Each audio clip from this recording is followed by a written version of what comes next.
Once upon a time, there was a miller. He lived contentedly with his wife. They had money and land, and their prosperity increased from year to year. But misfortune comes overnight. Just as their wealth had increased, so did it decrease from year to year, until finally the miller scarcely owned even the mill where he lived. He was in great distress, and when he lay down after a day's work, he found no rest, but tossed and turned in his bed, filled with worries. One morning, he got up before daybreak and went outside, thinking that the fresh air would lighten his heart. As he was walking across the mill dam, the first sunbeam was just appearing, and he heard something rippling in the pond. Turning around, he saw a beautiful woman rising slowly out of the water. Her long hair, which she was holding above her shoulders with her soft hands, flowed down on both sides and covered her white body. He saw very well that she was a Nixie of the pond, and he was so frightened that he did not know whether to run away or stay where he was. But the Nixie, speaking with a soft voice, called him by name and asked him why he was so sad. At first the miller was speechless, but when he heard her speak so kindly, he took heart and told her how he had lived with good fortune and wealth, but now he was so poor that he did not know what to do. "Be at ease," answered the Nixie. "I will make you richer and happier than you have ever been before. You must only promise to give me that which has just been born in your house." What else can that be, thought the miller, but a young dog or a young cat, and he promised her what she demanded. The Nixie descended into the water again, and consoled and in good spirits he hurried back to his mill. He had not arrived there yet when the maid came out of the front door and called out to him that he should rejoice, for his wife had given birth to a little boy. The miller stood there as if he had been struck by lightning. He saw very well that the cunning Nixie had known this and cheated him. With his head lowered, he went to his wife's bed. When she said, "Why are you not happy with the beautiful boy?" he told her what had happened to him and what kind of promise he had given to the Nixie. "What good to me are fortune and prosperity," he added, "if I am to lose my child? But what can I do?" Even the relatives who had come to congratulate them did not have any advice for him. In the meantime, good fortune returned to the miller's house. He succeeded in everything that he undertook. It was as though the trunks and strong boxes filled themselves of their own accord, and as though money in a chest multiplied overnight. Before long, his wealth was greater than it had ever been before. However, it did not bring him happiness without concern, for his agreement with the Nixie tormented his heart. Whenever he passed the pond, he feared she might appear and demand payment of his debt. He never allowed himself to go near the water. "Beware," he said to him. "If you touch the water, a hand will appear, take hold of you, and pull you under." However, year after year passed, and the Nixie made no further appearance, so the miller began to feel at ease. The boy grew up to be a young man and was apprenticed to a huntsman. When he had learned this trade and become a skilled huntsman, the lord of the village took him into his service. In the village there lived a beautiful and faithful maiden whom the huntsman liked, and when his master noticed them, he gave him a little house. The two were married, lived peacefully and happily, and loved each other sincerely. One day the huntsman was pursuing a deer. When the animal ran out of the woods and into an open field, he followed it and finally brought it down with a single shot. He did not notice that he was in the vicinity of the dangerous Millpond, and after he had dressed out the deer, he went to the water in order to wash his blood-stained hands. However, he had scarcely dipped them into the water when the Nixie emerged.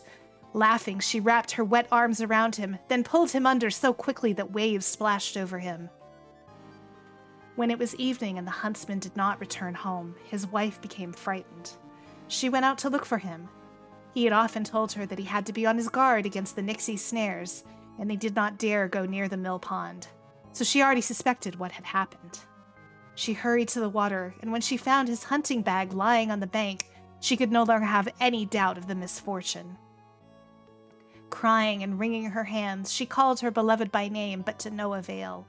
She hurried across to the other side of the mill pond and called him anew. She cursed the Nixie with harsh words, but no answer followed. The surface of the water remained calm. Only the moon's half-face stared steadily back up at her. The poor woman did not leave the pond. With fast strides, never stopping to rest, she walked around it again and again, sometimes in silence, sometimes crying out loudly, sometimes sobbing softly. Finally, her strength gave out, and she sank down to the ground, falling into a heavy sleep. She was soon immersed in a dream. She was fearfully climbing upwards towards large, rocky cliffs. Thorns and briars were hacking at her feet. Rain was beating her face. The wind was billowing her long hair about. When she reached the top, a totally different sight presented itself to her.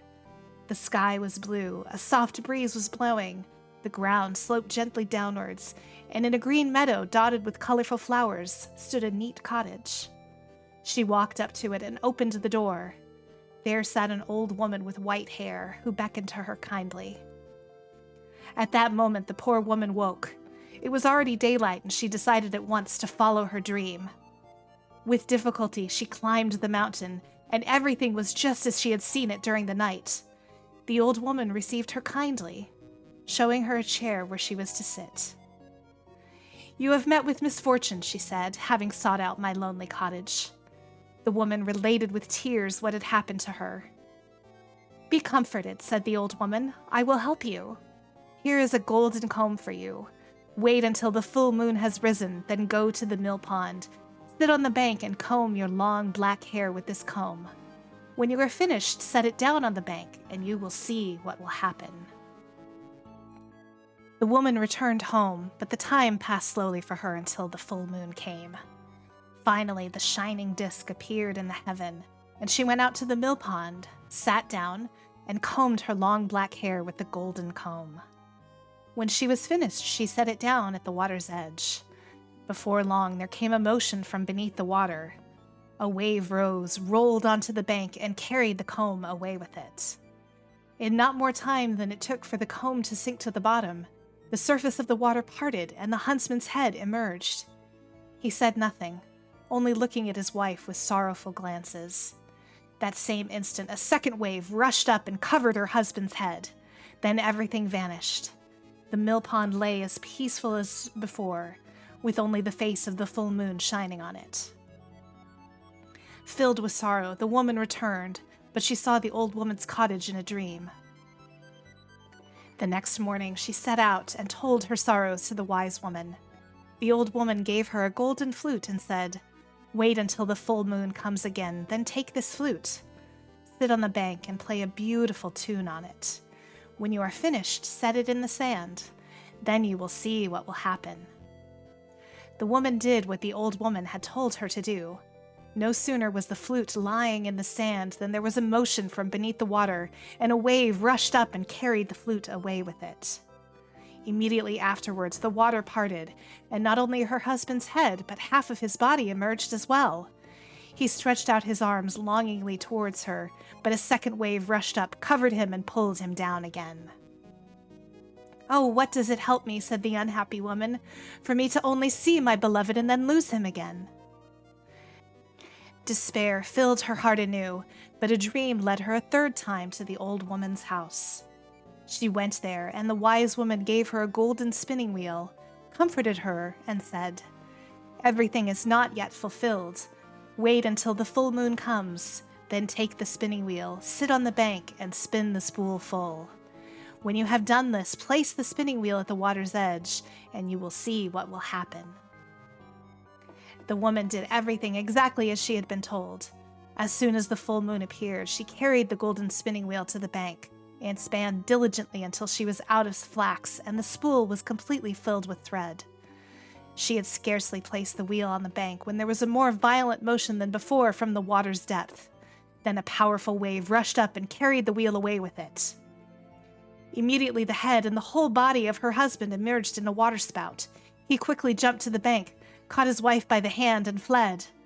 They had gone only a little distance when the entire Millpond arose with a terrible roar, then with terrible force streamed out across the countryside. The fugitives saw death before their eyes, and the wife in her terror called out for the old woman to help them, and they were instantly transformed, she into a toad, he into a frog.